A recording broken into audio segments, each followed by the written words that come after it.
안녕하세요. 한 주간 잘 지내셨나요? 오늘은 저랑 이상스쿨에서 뜨거운 반응을 보였던 3가지 이슈에 대해 이야기해보려 합니다. 그럼 이상스쿨의 탑3 지금 만나보겠습니다. 한국에 대해 지난 2019년 수출 규제와 같은 경제 조치를 내렸습니다. 일본 정부는 2019년 7월부터 한국 대법원의 일제 강제징용 배상 판결에 대한 사실상의 보복 조치로 반도체 제조에 필요한 핵심 소재인 불화수소, 포토레지스트, 불화폴리이미드 등 세계 품목에 대한 대한국 수출 규제를 강화했습니다. 그러나 2년이 지난 지금 사실상 일본의 패배는 전 세계가 알고 있는 사실이죠. 왜냐하면 한국의 국산화 성공을 부추겼을 뿐만 아니라 한국의 중소기업 성장과 더불어 한국 대기업의 거래 다각화가 이뤄졌기 때문입니다. 뿐만 아니라 당시 불매 운동이 일어나 한국에 잘 팔리던 일본 제품은 팔리지 않게 되고 한국과 잘 거래하던 일본 기업들은 줄줄이 문을 닫게 되었습니다. 일본 또한 사실상 일본의 패배를 인정했습니다. 일본의 수출 규제 조치로 오히려 한국 기업들이 안정적인 소재 확보를 위해 탈일본 움직임을 보이고 있다는 평가를 했습니다. 일본 최대 경제 일간지인 니혼 게이자이 신문은 한국의 반도체 공급망을 흔드는 일본의 수출 규제 조치를 기회로 한국 정부는 관련 부재의 국산화를 추진했지만 유감스럽게도 한국 측이 주장하는 만큼 탈일본은 진행되지 않은 것이 현실이라고 주장했죠. 그럼에도 불구하고 일본 정부가 한국에 또다시 경제 조치를 준비하고 있다며 일본의 한 매체로부터 보도가 되었는데요. 일본은 아직도 정신을 못 차린 것일까요? 도쿄올림픽이 한참 진행 중인 지금 일본은 쉬지 않고 한국에 대해 일을 꾸미고 있습니다. 일본 정부는 한국산 철강과 알루미늄, 화학제품 등의 상계 관세를 적극적으로 부과하기로 하고 제도 마련에 착수했다고 합니다. 일본은 지난 수출 규제로 막대한 손실을 봤음에도 왜 이런 조치를 취한 것일까요? 우선 이는 최근 한일 관계가 도쿄올림픽 시작 후 여러 가지 충돌이 있다는 배경이 있습니다. 한국은 올림픽 선수촌에 입소한 뒤에 현수막을 비롯해 후쿠시마 식재료와 꽃다발을 비난했다고 거론된 바 있습니다. 이에 일본 정치권은 본격적으로 한국을 비난하기 시작했습니다. 일본의 자민당 의원들은 후쿠시마산 도시락을 대신한 한국 도시락에 대해 비난 성명을 내고 일본 내 혐한 분위기를 조성했습니다. 대한체육회는 도쿄올림픽에 출전한 한국 선수단을 위해 조리사와 영양사를 현지에 파견했는데요. 또한 도쿄올림픽 선수촌은 인근 호텔을 통째로 빌려 급식지원센터를 마련했습니다. 따라서 한국에서 공수된 국산 식자재로 만든 도시락은 대한기간 내내 선수단에 공급되고 있는 것입니다.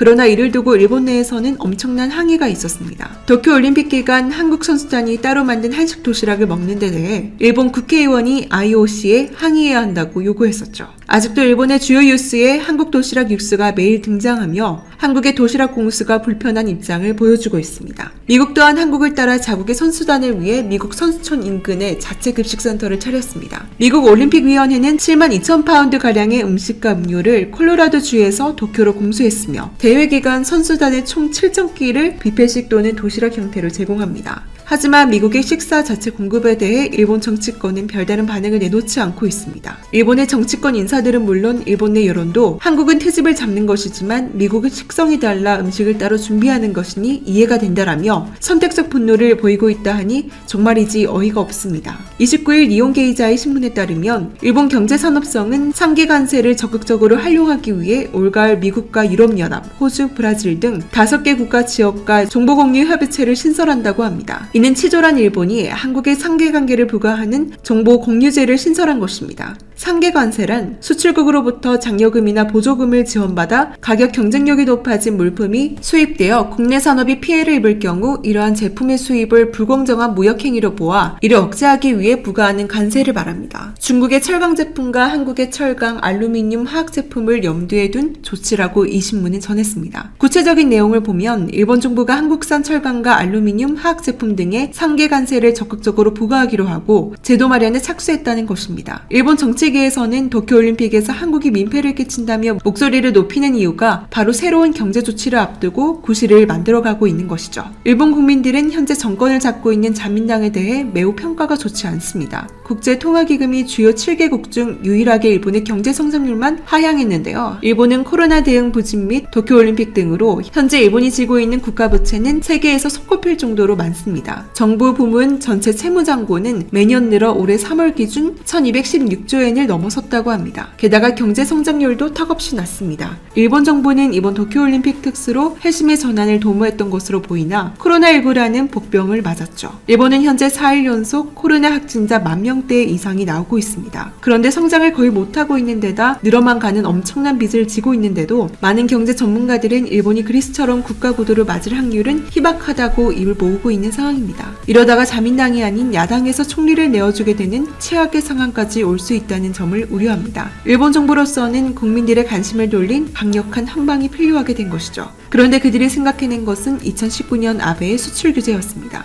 당시 아베의 정권이 사학 비리로 지지율이 바닥을 기울 때 일본 정부는 한국의 강제 징용을 문제 삼았습니다. 2019년 아베 전 총리는 오사카 G20 회의를 마친 다음 한국의 전격 수출 규제를 발표하며 한국의 뒤통수를 쳤습니다. 한국의 1등 산업의 원료를 우리가 가지고 있으니 한국의 반도체 산업은 끝이다며 일본 국민들에게 메시지를 전한 것이죠.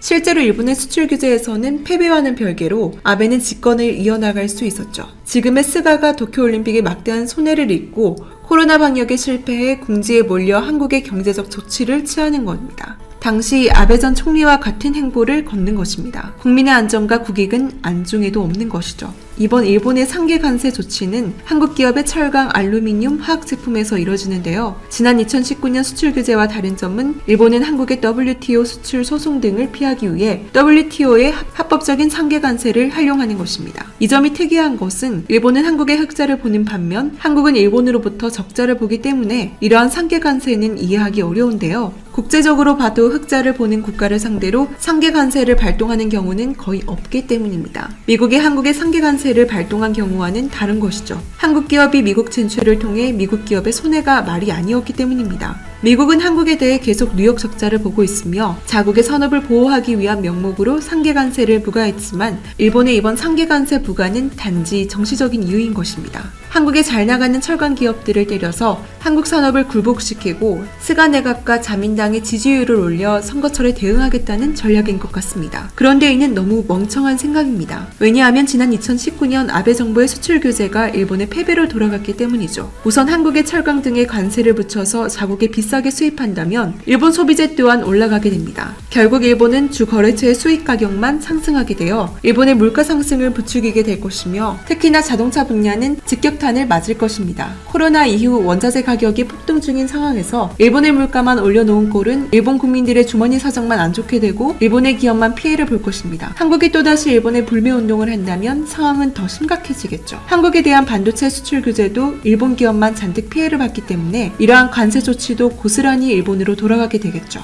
한국은 7월 수출액이 554억 달러를 넘어 우리 무역 역사상 월 기준 역대 최고치를 기록했습니다. 특히나 올해는 코로나와 같은 특수한 상황임에도 불구하고 세계 1위와 최대의 수출액은 정말 엄청난 결과가 아닐 수 없습니다. 한국은 더욱더 국산화와 수입국 다변화를 위해 일본 배제시키기를 해나갈 것입니다. 어차피 승리는 한국이니까요. 우리 정부는 문재인 대통령과 관련해 부적절한 발언을 한 소마 히로이사 주한 일본 대사관 총괄공사에 대해 일본 정부의 시급한 조치가 있어야 한다고 강조했습니다. 앞서 최종권 외교부 1차관은 20일 모리다케오 일본 외무성 사무차관과의 회담에서 소마공사의 비외교적이고 무례한 발언에 대해 항의했고 일본 측이 빠른 시일 내 가시적이고 응당한 조치를 취할 것을 요구했습니다. 만일 일본 정부가 미적지근한 태도를 보이며 소마공사에 대한 조치를 하지 않을 경우 한일 관계에 악재가 될 수 있다고 경고했습니다. 한편 이러한 한일 갈등을 지켜보던 끝에 미국이 나섰습니다. 미국은 줄곧 한미일 간 3자 관계가 중요하다는 입장을 밝혔는데요. 한국은 이에 동의한다며 당당한 입장을 보였습니다. 반면 일본은 민망해할 수밖에 없었죠. 왜냐하면 최근 한일 관계의 악화는 일본이 원인이었기 때문입니다. 특히 일본은 한일 정상회담에 비협조적인 태도를 보여왔습니다. 그리고 계속되는 일본의 실수로 한일 정상회담이 무산되자 이를 지켜본 미국이 일본을 압박하기 시작했습니다. 미국은 현재 중국과 북한을 누르기 위해 한미일 관계를 강조하고 있습니다. 그렇기에 일본이 받을 압박은 더욱 강해질 것으로 보입니다. 이러한 미국의 압박을 시작으로 전 세계가 한일 관계의 악화는 일본 책임이라고 말하고 있는 실정이죠. 한편 문재인 대통령의 방일 무사는 외신들을 통해서도 대대적으로 보도가 되었습니다. 외신들 모두 소마주한 일본 대사관의 막말 파문이 한국의 방일 무산의 결정타를 날린 것이라는 분석을 내놓았습니다. 갈등 상황 속에서도 한국은 대화를 시도하려 했는데 매번 거부하고 모욕적인 발언까지 했으니 한국 대통령이 일본에 가지 않는 것은 당연한 일이라는 분석입니다. 즉 소마공사의 망언이 국제사회 한일 관계 악화는 일본 탓이라는 인상을 남긴 것입니다. 특히 한국 입장에서는 대통령에게 모욕적인 발언을 한 것은 너무나도 잘못된 일이지만 오히려 일본에 가지 않는 확실한 이유가 된 것입니다. 그래서 한일 사이에서 항상 중립을 지키던 미국도 한국의 방일 취소를 비난할 수 없게 된 것입니다. 더불어 이번 사건 이후 미 국무부 대변인은 단 하나의 양보를 하지 않고 모든 잘못은 한국에 떠넘기는 일본을 까기 시작했습니다. 정말 어떻게 하면 이렇게 멍청할 수 있는지 이해가 가지 않습니다. 게다가 자신들은 외교적 자리에서도 이런 만행을 저지르면서 한국이 반일 감정을 가지는 것에 대해서 비판하는 이유를 모르겠네요. 일본은 이로써 때와 장소를 가리지 못한다는 게 더욱 확실해졌습니다. 더불어 일본의 경제 상황은 매일매일 추락하고 있고 올림픽에도 각국 정상들이 아무도 참여해주지 않았습니다. 게다가 올림픽으로 인해 집단 감염이 터지며 한국의 검사 키트마저 부족한 상황이 되었죠. 낭떠러지까지 내몰린 스가는 그제서야 방향을 바꿨는데요. 줄곧 한국을 무시하더니 한국 대통령이 일본에 오면 극빈 대접은 물론이라면서 생전 보지 못한 행동을 했습니다. 그러나 한국은 일본의 이런 위선에 넘어갈 생각이 없습니다. 더 이상 일본의 눈치를 보는 나라가 아니기 때문입니다. 일본의 이러한 위선적 행태에 청와대는 한국 대통령의 방일 무산 및 개막식 불참, 한일 정상회담 불가라는 발표를 했습니다. 지난 19일 오후 5시 청와대 박수현 국민소통수석은 다음과 같은 말을 이어갔습니다. 양국 간 역사 현안에 대한 진정과 미래지향적 협력 방안에 대해 의미 있는 협의를 나누었습니다. 양측 간 협의는 우호적인 분위기에서 상당한 이해에 접근이 있었지만 정상회담의 성과로 삼기에는 여전히 미흡하며 그 밖의 재반 상황을 종합적으로 고려하여 이와 같이 결정하였습니다. 라며 한국의 방일 일정 취소를 밝혔습니다. 사실 한국의 대다수는 상황이 이렇게 될 거라고 예상하셨을 것이라 생각합니다. 한국의 방일을 추진하는 일본의 모습은 상식 밖이었기 때문입니다. 가장 먼저 일본 정부는 자국 언론의 가짜 뉴스까지 보도했습니다. 대표적으로 7월 19일 일본의 요미우리 신문은 문 대통령의 방일이 확정되었다는 거짓 보도를 했습니다. 일본 정부가 한국 정부의 올림픽 참석을 기정사실로 만들기 위해 퍼뜨린 것입니다. 도대체 무시할 때는 언제고 이제 와서 이러는 건지 이해를 못하겠네요. 결국 일본은 한국의 방위를 위해 저급한 언론 플레이까지 한 것입니다. 거기에 소마공사의 발언에 대해서는 일본은 그저 말실수일 뿐이라며 되지도 않는 사과를 했습니다. 상식 밖의 언행으로 심각한 외교 결례를 저지르고도 아무런 조치를 취하지 않은 것이죠. 그래서 한국은 일본이 원하는 정상회담이 결국 일본 이익 챙기기임을 깨달은 것입니다. 이로 인해 도쿄올림픽은 최악의 올림픽이 되었고 일본의 위상을 높이기는커녕 땅끝으로 내던졌습니다. 올림픽 개막식에 참석하는 외국 정상이 프랑스 대통령밖에 남지 않았기 때문입니다. 그런데 유일하게 참석하는 마크롱 대통령마저도 그저 형식적 방일입니다. 왜냐하면 다음 2024년 올림픽이 프랑스 파리에서 열리기 때문에 어쩔 수 없이 가야 하는 것이죠. 결국 사실상 그 어떤 정상도 도쿄올림픽에 가기 싫었다는 것입니다. 아무리 코로나 상황이 위중하지만 일본의 국제적 이미지가 좋았더라면 이렇게 아무도 참석하지 않았을까요? 극단적으로 이번 올림픽이 일본이 아닌 미국 올림픽이었어도 아무도 참석하지 않았을까요? 질문에 대한 답은 아마 모두 다 같을 것입니다. 이제 일본의 위상은 나락으로 떨어진 게 세계적으로 입증이 되었습니다. 그런데 일본인들만 그 사실을 모르고 있는데요. 한국의 방일이 무산되었을 당시 일본 네티즌들의 반응을 살펴보겠습니다. 정말 멋진 결단이에요. 한국 선수단도 보이콧한다면 더더욱 기막히게 좋겠는데 검토해 주실 수 없을까요? 선수단은 현수막을 철거하고 나니 이번에는 깃발을 걸고요. 어떻게 저리도 스포츠 대회나 올림픽을 정치적으로 이용할 수 있는 것인지 감탄할 따름. 명백한 올림픽 헌장 위반이기 때문에 강제 퇴거되기 전에 보이콧도 해주시면 수고를 덜 수 있을 것입니다. 역시 외교의 천재군요. 내친 김에 선수단도 내려가 주세요. 문 대통령의 일본 내에서의 지지율이 상승합니다. 개인적으로는 세계가 보는 올림픽 장소에서 룰 위반인 반일 행위를 무참하게 당하다니 세계에 재차 한국이란 이런 나라라는 것을 알리게 될 것입니다. 애초에 안 불렀어.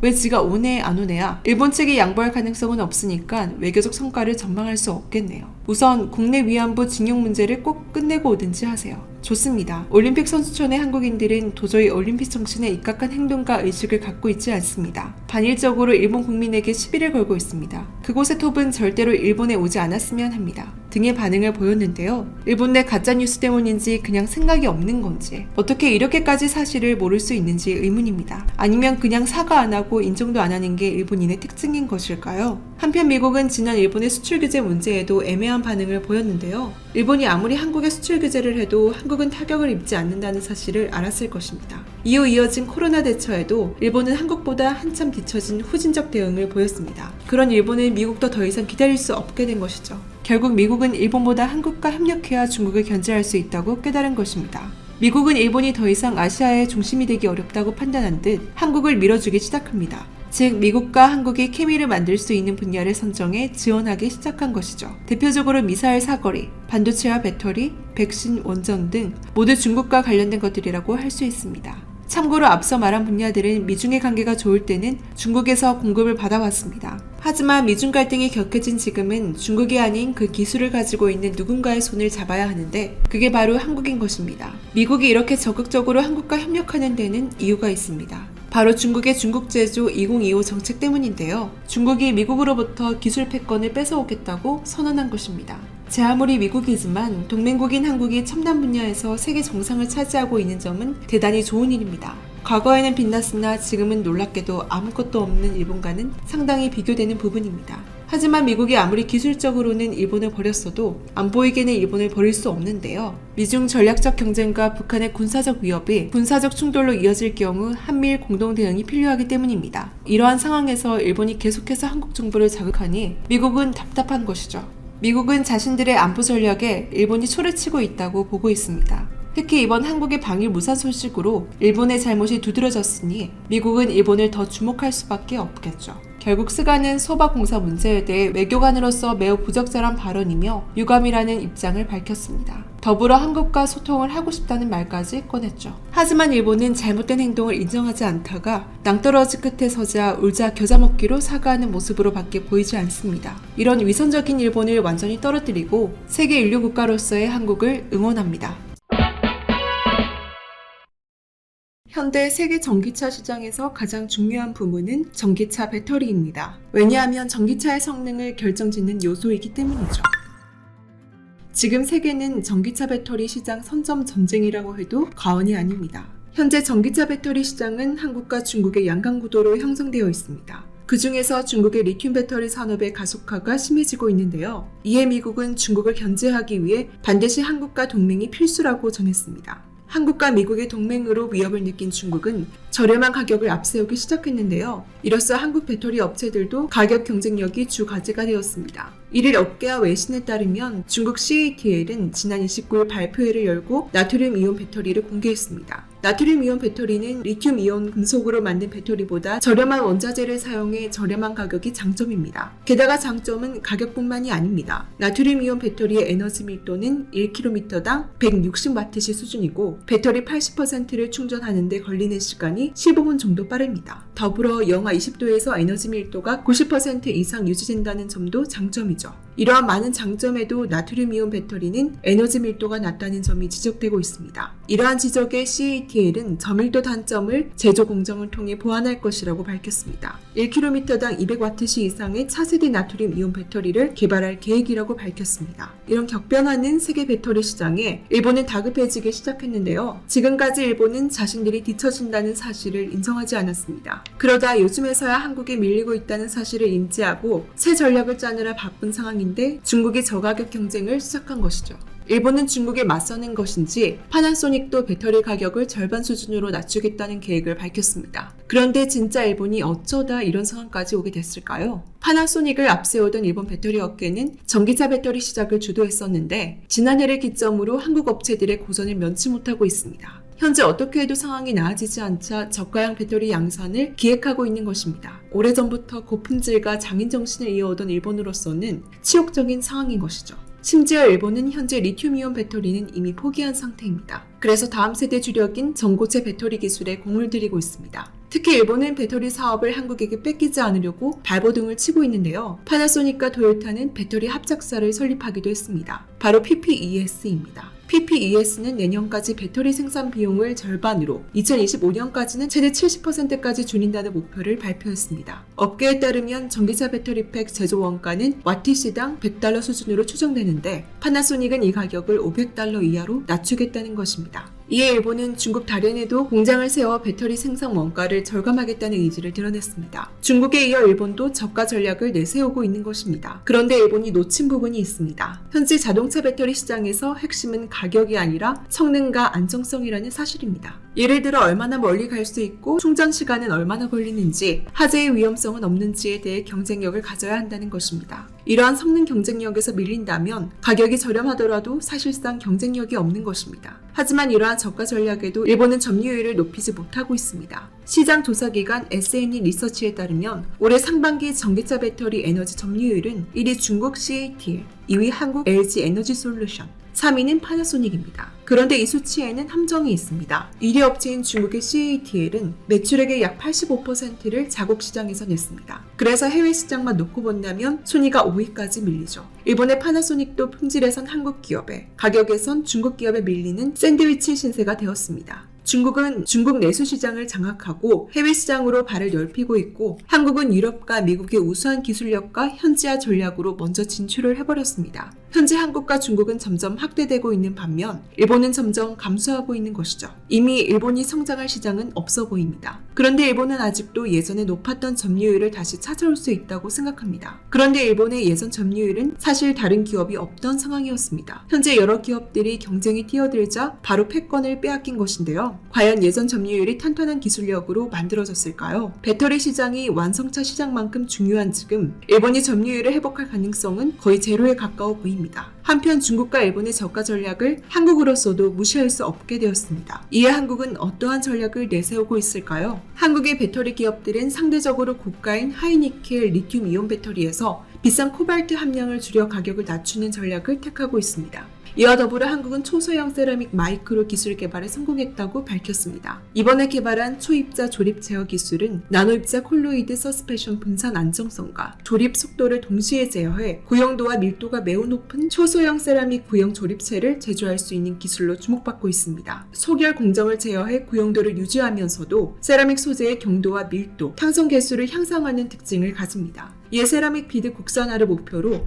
해당 기술을 발전시키고 상용화 기술 개발을 추진하고 있습니다. 중요한 것은 세라믹 비드는 크기와 지름, 입자가 작아질수록 원료를 더 미세하게 분쇄합니다. 이러한 세라믹 비드가 전기, 전자, 에너지, 바이오, 항공, 촉매 산업 등 여러 분야의 핵심 소재로 주목을 받고 있다는 사실입니다. 이런 세라믹 비드 분야 세계 시장은 2016년 기준 380만 달러에서 연평균 8%씩 급성장하고 있습니다. 한국재료연구원의 민효 선임연구원은 이번 연구 결과는 고밀도, 고경도, 구형도가 높은 세라믹 마이크로 입자 제조 기술을 확보한 것으로 일본 업체가 독점 중인 소소형 세라믹 비드 제조 상용화에 한 발자국 더 가까이 나아간 것으로 볼 수 있다며 대일 의존도 탈피는 물론 다양한 산업 분야에 활용 가능하다는 점에서 향후 가치가 더욱 기대된다라고 했습니다. 한국재료연구원은 산업통상자원부 소재부품 기술개발 사업에 지원을 받아 이 연구를 수행했습니다.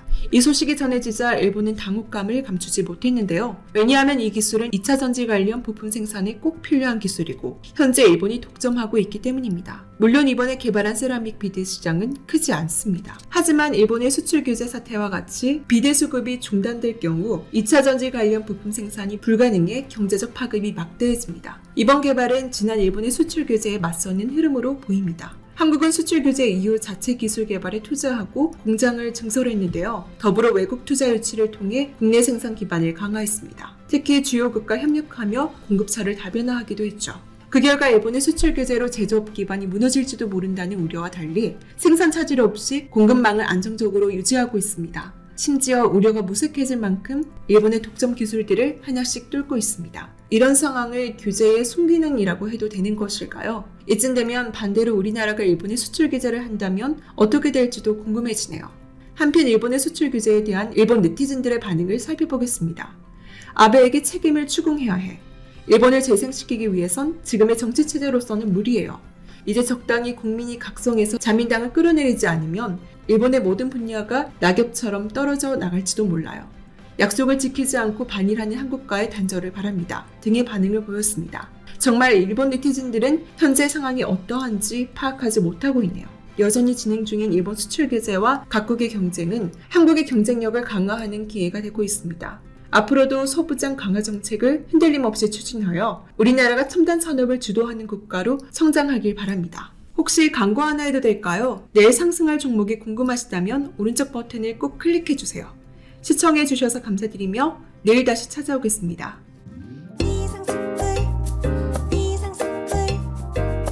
주식을 모르면 이상스쿨. 주식 모르니? 이상스쿨.